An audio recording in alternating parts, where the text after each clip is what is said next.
এত সুখ যদি কপালে, তবে কেন তোর কাঁথা বগলে? ব্যাখ্যা: নিজের অবস্থা বাড়িয়ে বর্ণনাকারীকে উপহাস। খাচ্ছিল তাঁতি তাঁত বুনে, কাল হল তার এরে গরু কিনে। ব্যাখ্যা: এক তাঁতি তার নিজের পেশায় ভালোই রোজগার করছিল। কি মনে করে সে গরু কিনে কৃষকের কাজ শুরু করল। অভিজ্ঞতার অভাবে ঠিকমতো উৎপাদন করতে না পেরে ক্ষতির সম্মুখীন হল। আসলে যে পেশায় অভিজ্ঞ তাতেই সে ভালো করে। অন্যের কথায় বা বেশি লাভের আশায় কেউ পেশা বদল করে লোকসানের ভাগীদার হলে তার অবস্থা বোঝাতে এই প্রবাদ ব্যবহৃত হয়। এক মুখে তিন কথা, শুনে লাগে মনে ব্যথা। ব্যাখ্যা: কথার হেরফেরকারীর উদ্দেশ্যে বচন। চৈতের গীত বৈশাখে গায়, তারে পুছে কোনো হালায়। ব্যাখ্যা: যথাসময়ে কথা না বললে পরে বললে কোনো লাভ নাই। কথায় কথা বাড়ে, ক্রোধে হয় ঝড়।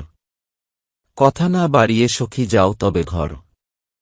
ব্যাখ্যা: কথা না বাড়ানোর উপদেশ। যে বনে যাই, সে ফল খাই। ব্যাখ্যা: বুদ্ধিমান ব্যক্তি পরিবেশের সাথে সহজে খাপ খাইয়ে চলে। যার দৌলতে রামের মা, তারে তুমি চেনো না।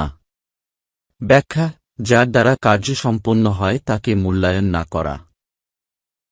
আষাঢ়ে 15 শ্রাবণে পুরো, ধান লাগাও যত পারো।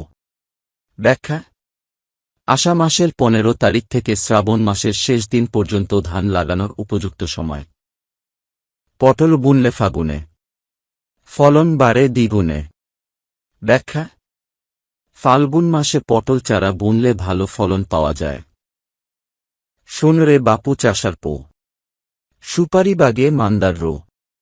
মান্দার পাতা পচলে গোড়ায়, ফড ফড়াইয়া ফল বাড়ায়। ব্যাখ্যা: মান্দার গাছে প্রচুর পাতা হয় এবং একটা নির্দিষ্ট সময় পর সেই পাতা ঝরে পড়ে।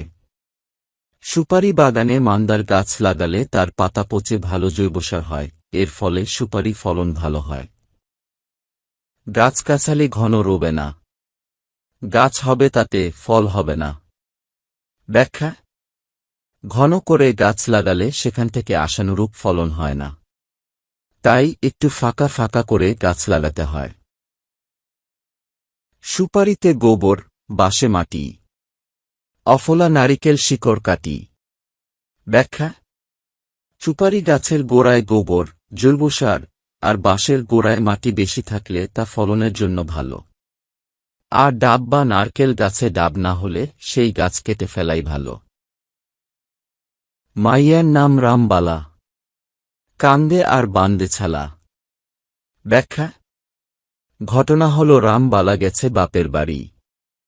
তারপর বাপের বাড়ি থেকে যাবার দিন একদিকে কান্দে আর একদিকে বাপের বাড়ির তত্ত্ব জিনিসপত্র নেবার জন্য ছালা বাঁধে। মানে একটু কটাক্ষ করে বলা হয়েছে আর কি। মাইয়া এক যায় খাইয়া, আরেক যায় লইয়া, আবার থাকে পথের দিকে চাইয়া। ব্যাখ্যা: মানে এটাও বাপের বাড়ি সংক্রান্ত। মেয়ে খেয়ে যায়, নিয়ে যায়, আবার বাপের বাড়ি থেকে কি পাঠানো হবে তার আশায় চেয়ে থাকে। এখানেও কটাক্ষ করে বলা হয়েছে। পোলারে তুতিবুতি, মাইয়ারে লাই, তার 14 গোষ্ঠীর নাই, নরকে ঠাই। ব্যাখ্যা: যদি ছেলেকে অতি আহ্লাদ দেন আর মেয়েকে প্রশ্রয়, তাহলে ছেলে মেয়ে গোল্লায় যাবে আর জীবন অতিষ্ঠ হয়ে যাবে। ছোটকালে সোনামুখ, বয়সের কালে আয়না, বুড়াকালে বান্দরি মুখ, কেউর দিকে কেউ চায় না। ব্যাখ্যা: বয়সের সাথে সাথে মেয়েদের রূপের যে পরিবর্তন হয় সেটাই বলা হয়েছে। ভাগের হতিন সখী না, রাত পোহালে দেখি না। ব্যাখ্যা: সখিনাকে শুধু ভাগযোগের সময় পাওয়া যায়, তারপর তার আর খবর পাওয়া যায় না।